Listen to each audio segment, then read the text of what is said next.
ចាជំរាបសួរកូនទាំងអស់គ្នាអរគុណព្រះសម្រាប់ពេលវេលាដ៏ល្អនៅថ្ងៃនេះអញ្ចឹងថ្ងៃនេះអ្នកគ្រូបានលើកយកមេរៀនភាសាខ្មែរថ្នាក់ទី5ដែលតាក់ទងជាមួយនឹងកម្រិតគុណនាមអញ្ចឹងកូនទាំងអស់គ្នាបានសិក្សារួចមកហើយដែលតាក់ទងជាមួយនឹងគុណនាមចាកូនដឹងហើយណោះគុណនាមគឺសម្រាប់បញ្ជាក់លក្ខណៈឲ្យនាមតែថ្ងៃនេះអ្នកគ្រូបានលើកយកមកបង្រៀនតាក់ទងជាមួយនឹងកម្រិតគុណនាមចាតើឥឡូវយើងទៅមើលមេរៀនជាមួយនឹងអ្នកគ្រូទាំងអស់គ្នាចាកម្រិតគុណនាមមានកម្រិតស្មើកម្រិតមិនស្មើនិងកម្រិតផ្ដាច់ចាអញ្ចឹងដើម្បីឲ្យកាន់តែច្បាស់យើងទៅមើលឧទាហរណ៍ជាមួយនឹងអ្នកគ្រូទាំងអស់គ្នាថាតើកម្រិតស្មើមិនកម្រិតមិនស្មើមិនហើយនឹងកម្រិតផ្ដាច់វាមិនដាច់ចាតោះឧទាហរណ៍ទី1ដែលតកតងជាមួយនឹងកម្រិតស្មើចា30ជាសិស្សពូកែដូចនារីដែរចាម្ដងទៀត30ជាសិស្សពូកែដូចនារីដែរអញ្ចឹងពាក្យថាដូចនេះគឺវាតកតងជាមួយនឹងអីគេគាត់គុណនាមកម្រិតស្មើអញ្ចឹងនេះគ្រូគូបិចគូធ្វើក្រហមពីខាងក្រោមឧទាហរណ៍ទី2ធីតាទទួលបានពិន្ទុច្រើនស្មើខ្ញុំដែរម្ដងទៀតធីតាទទួលបានពិន្ទុច្រើនស្មើខ្ញុំដែរអញ្ចឹងពាក្យស្មើនេះគឺវាជាគុណនាមកម្រិតស្មើឧទាហរណ៍ទី3គាត់មានរាងខ្ពស់ប្រហែលពូខ្ញុំគាត់មានរាងខ្ពស់ប្រហែលពូខ្ញុំចាគាត់មានរាងខ្ពស់ប្រហែលពូខ្ញុំអញ្ចឹងពាក្យថាប្រហែលនេះគឺជាពាក្យគុណនាមកម្រិត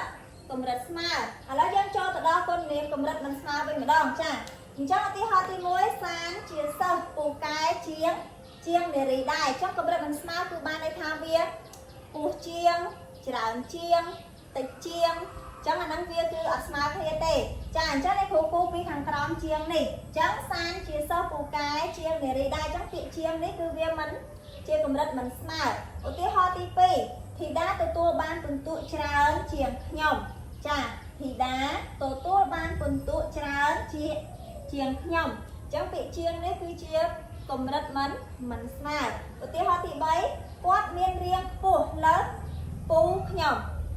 គាត់មានរាងខ្ពស់លើសពូខ្ញុំអញ្ចឹងពាក្យថាលើសនេះគឺវា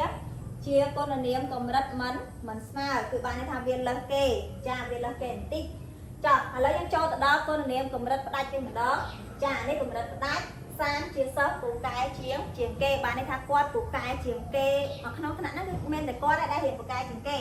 ចាអញ្ចឹងនេះគ្រូគូកន្លែងពាក្យជាងគេនេះគឺវាតកតងជាមួយនឹងគុណនាមកម្រិតផ្ដាច់សានជាសិស្សពូកែជាងគេឧទាហរណ៍ទី2ធីតាទទួលបានពិន្ទុច្រើនបំផុតអញ្ចឹងច្រើនបំផុតនេះក៏វាជាគុណនាមកម្រិតផ្ដាច់ដែរពាក្យថាបំ